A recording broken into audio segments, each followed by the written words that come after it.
സ്വന്തം രാജ്യത്തെ പോലും മര്യാദയ്ക്ക് ഭരിക്കാനോ സംരക്ഷിക്കാനോ കഴിയാത്തവരാണോ കാശ്മീരിനെ തങ്ങളുടെ കൈപ്പിടിയിൽ ഒതുക്കുമെന്ന സ്വപ്നം കാണുന്നത്? ഇങ്ങനെ പോയാൽ ഞങ്ങളും പാകിസ്ഥാന്റെ ഭാഗമാകണോ എന്നാണോ പറയുന്നത്? സ്വന്തം ജനതയെ സംരക്ഷിക്കാൻ കഴിവില്ലാത്തവരാണോ ഞങ്ങളെ നോക്കുമെന്ന് പറയുന്നത്? പാകിസ്ഥാൻ പ്രധാനമന്ത്രി ഷഹബാസ് ഷെരീഫിനെ കടുത്ത ഭാഷയിൽ പരിഹസിച്ചുകൊണ്ട് ജമ്മു കാശ്മീർ മുഖ്യമന്ത്രി ഒമർ അബ്ദുള്ള രംഗത്ത്. കഴിഞ്ഞ ദിവസം പാകിസ്ഥാനുണ്ടായ ചാവേർ ആക്രമണത്തിൽ നിരവധി പേർ കൊല്ലപ്പെടുകയും നാശനഷ്ടങ്ങൾ സംഭവിക്കുകയും ചെയ്ത പശ്ചാത്തലത്തിൽ കൂടി ഇപ്പോൾ ഒമർ അബ്ദുള്ളയുടെ ഈ ഒരു പ്രസ്താവന കൂടുതൽ ചൂടുപിടിച്ച ചർച്ചകൾക്ക് വഴിവെക്കുകയാണ്. മാത്രമല്ല, ഭീകരതയ്ക്ക് കുടചൂടുന്ന പാകിസ്ഥാനിൽ ഇപ്പോൾ തങ്ങൾ ചെയ്യുന്ന പാപങ്ങൾക്കുള്ള തക്കതായ ശിക്ഷയാണ് ലഭിക്കുന്നത്. അത് മനസ്സിലാക്കാതെ തന്നെ സ്വന്തം തെറ്റുകൾ മറ്റ് രാജ്യങ്ങളുടെ തലയിൽ കെട്ടിവെക്കാൻ പോലും പാകിസ്ഥാൻ ശ്രമം നടത്തുകയാണ്. കഴിഞ്ഞ ദിവസം നടന്ന ചാവേർ ആക്രമണം പോലും ഇന്ത്യയുടെ തലയിൽ കെട്ടിവെച്ചുകൊണ്ട് രക്ഷപ്പെടാൻ പാകിസ്ഥാൻ ശ്രമം നടത്തിയെങ്കിൽ പോലും അതിന് ഭാരതമാകട്ടെ തക്ക മറുപടിയാണ് നൽകിയത്.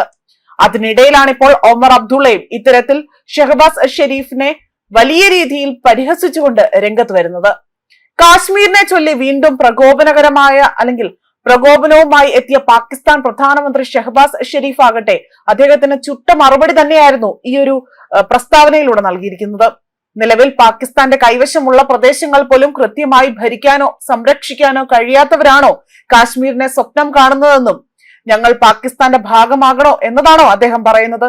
സ്വന്തം കയ്യിലുള്ളത് പോലും കൈകാര്യം ചെയ്യാൻ കഴിയാത്തവരാണ് അവർ. പിന്നെ എങ്ങനെയാണ് അവർ ഞങ്ങളെ നോക്കാൻ പോകുന്നത്? ഒമർ അബ്ദുള്ളയുടെ ചോദ്യങ്ങൾ ഇങ്ങനെ പോകുന്നു.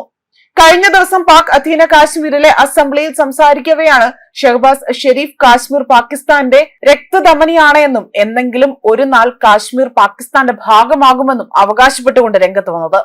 പാകിസ്ഥാൻ അവിടെ ആചരിക്കുന്ന കാശ്മീർ ഐക്യദാർഢ്യ ദിന അതിനോട് സംബന്ധിച്ചുകൊണ്ടായിരുന്നു ഇത്തരത്തിലൊരു വിവാദ പരാമർശം ഷഹബാസ് ഷെരീഫ് ഉന്നയിച്ചിരിക്കുന്നത്. അതേസമയം സിന്ധു നദീജല കരാർ മരവിപ്പിച്ചതുമായി ബന്ധപ്പെട്ട ചോദ്യങ്ങൾക്കും മുഖ്യമന്ത്രി ഇവിടെ മറുപടി നൽകിയിട്ടുണ്ട്.